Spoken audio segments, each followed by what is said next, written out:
Hi all. So in this video, we all will learn about effective lecture preparation and delivery, and later we will also look into how we can create our own content, how we can capture content from different media like PDF, online websites, videos, and how we can find animations online.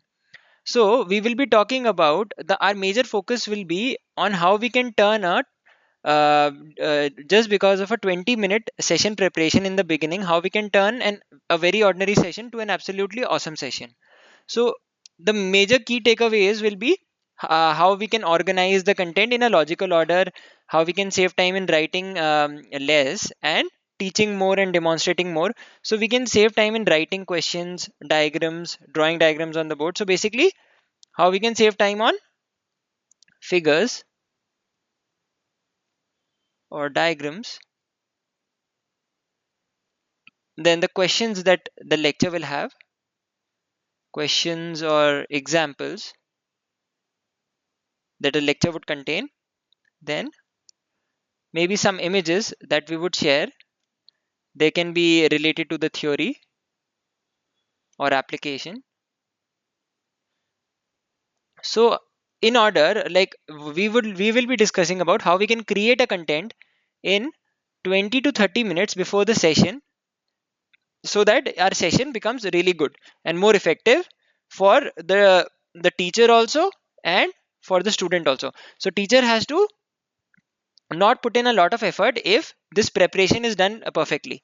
So now let's discuss how in different machines like Mac and Windows we can capture images, and then we of all these media of figures, questions, images, how we can create an image for all of them and upload using the functionality of uploading a picture in the whiteboard. So let's see. So let's discuss how where all can we find this content. So we can majorly find this content in PDF files or say Word files. We might find this content online. So there's a lot of academically relevant content online.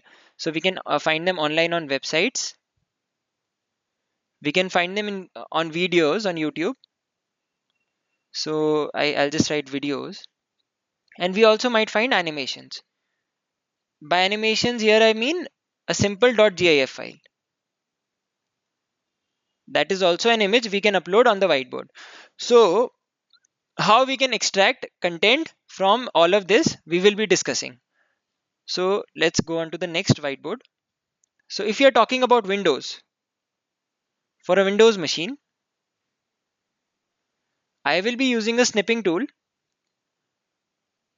We can use a snipping tool to capture an image, or I can use a print screen. I can print the whole screen. The button, the keyboard on a Windows machine is print scr, that refers to print screen. And in Mac, there's a different way of capturing a picture. Now, in short, I'll just show you how to use the snipping tool. For example, if this is my snipping tool over here on the desktop, so I turn it on. I want to save this picture. So if I find some content like this, I snip it and then I save as, and then I can choose the format also. I want it as a JPEG image and then save it. But I'm not going to save this one. Apart from this, if you haven't pinned it on your start bar, you can also run it through the run command, that is Windows R, and just type snipping tool without a snip, without a space, SNIPPING tool, and you press enter. It will launch the snipping tool. Now, if you don't have snipping tool in your Windows, you can also use online softwares like Snagit and other things to capture the screen. So there are plenty online. So in Mac, there's another shortcut, that is uh, command. Command is the equivalent control button. Command plus shift plus the button 3. So this is for screenshot. It captures the whole screen. Whereas if you want just a region of the screen, then you will do command plus shift plus the button 4. So this will allow you to snip like the snipping tool. Like in the snipping tool, if I say new, I can capture whatever I want. If I want to snip from here to here, or from like how much area I want, I can snip that much. So this will be extremely useful while we will be creating content. Now let's come back. Now let's see how we can snip relevant content from a PDF. For example, if I have to take a lecture on a PDF, say projectile motion. So I have a PDF of projectile motion, and I have, it's my first lecture. So maybe if I want to use the introductional picture, I don't want to write the theory for it. So basically, if I want to share this image directly, so if I have this much of the basic concept, I want to share this much with the snipping tool. What I can do is I can just snip it and save it as an image in a folder. I can just name it also, or this is the part of the organization of the content. So I can name it as one intro. So this will be my introductional picture that I will start my session with. So I can save it here. So this becomes a part of my content that I will be using for uh, a lecture on projectile motion. Now, similarly, this is how we have extracted a content out of a PDF. Now let's see another media. For example, if I were, like we had discussed, we can have PDF, Word. Now, for example, an online website. Now, for example, if I find a really good content online. So online, for example, in this tab, I have something related to projectile motion or kinematics in two dimensions. So this is a website called Cliff Notes. So if I find good content here, so what I can do is I need not copy everything. I need not snip everything. What I can do is I can just snip whatsoever I like. For example, if I like this image down here, if I want this figure, what I can do is I can simply snip this figure and use it as a part of my lecture. So that can really benefit in and save the effort also of my drawing such a figure like this. So if I want to use this figure, or even if I want to mark something, if I want to name this figure, for example,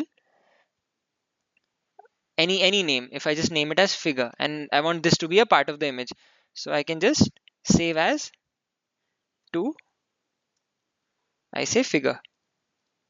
So if I want a figure to be the following content, so just save it as figure, then I close it. Apart from that, for example, if I come across a question, now we would also want, we would also encourage that the teacher doesn't spend a lot of time writing the question on the whiteboard rather than uploading a question. How to upload a question? Now, again, very interestingly, we can find the question in a PDF also. Like in this PDF, if we keep going down, we just might find some relevant examples. So here I found a relevant example. So what I can do is I can simply take this question, or if I don't if I want to zoom it a bit and then snip it, I can do that also. For example, if I think if this font is really small, I can just enlarge it. Okay, I enlarged it, and then I capture this, and I can also name it, organize it in the same folder. I can just say 3, and this will be my example 1. So I can name it as example 1. Now the reason that I am naming all the files with a script before it, like a pre-script, that is 1 2 3, just so that in my folder I can see them in an organized way and not alphabetically. So I can just save it now. So this is my example, and if I want to share the solution also, I can snip one more image with the example and the solution. Just save this also, example 1 with solution. So this is how we do stuff with a snipping tool.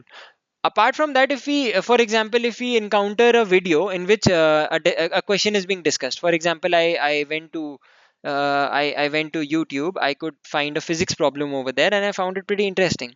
So if it was a mechanics problem, like we see here, there's an inclined plane problem, and if I wish to use this the same in my lecture. So what I can do is I can easily snip the whole thing as a question. I can just save it. Okay, so I already have the numbers till 3, so I'll write it as 4, example 2,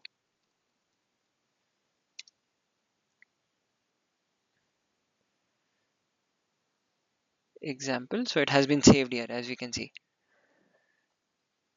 So this is how we can extract our content from videos, PDFs, Word files, and online. Apart from that, for example, if I want to make my session even better, if I want that apart from this, I also would like to create a factor in which I can show an animation also to the child. So if I want to do that, I'll just enable you, like I'll just tell you how you can find something relevant.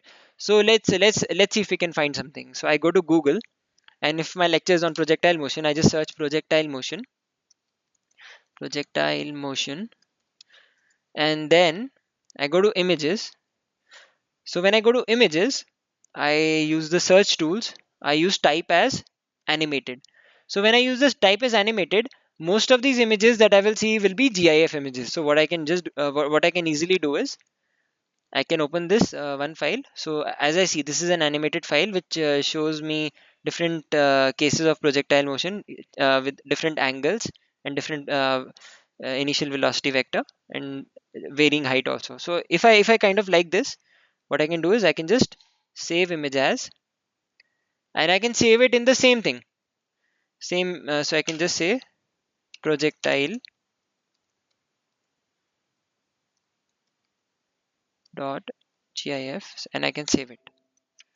So yes. So now that I have this image, I can now saved it. It's downloaded in the location I want it. Now I go to the whiteboard. In my lecture, because I've done a lecture preparation, I've extracted the content from wherever I wanted to and stored the relevant information in form of images. I can now choose those images. I can go to the same location, and then I can start my lecture with introduction. Saves a lot of time. I go to the next whiteboard, explain whatever was there. I can have this figure here. Go to the next whiteboard, and it becomes extremely simple. Then I'll be discussing this question. It takes me a second to upload it'll save a couple of seconds, a minute or two, in writing a question like this, so it creates an impact. So immediately you have this question in place, the student interacts with this image and starts solving it, and you can help the student do the same, apart from wasting time in writing the question. So we have the question in place, and later we can use this another question that we had found in the video. So we can have this also. Apart from that, we have also had an animation which we wanted to include in our lecture. So here is that animation, that is a GIF file. So I include this also. So this makes my session much more meaningful, effective, and the delivery will also become extremely good. So because you've done a good preparation, and automatically it'll show in the session. So a very ordinary session can be really awesome if we incorporate these practices and start using them in our upcoming sessions. So all the best. I hope you benefited out of them, and stay tuned. We'll be coming with more features, and we'll keep you updated on the same. Thank you so much.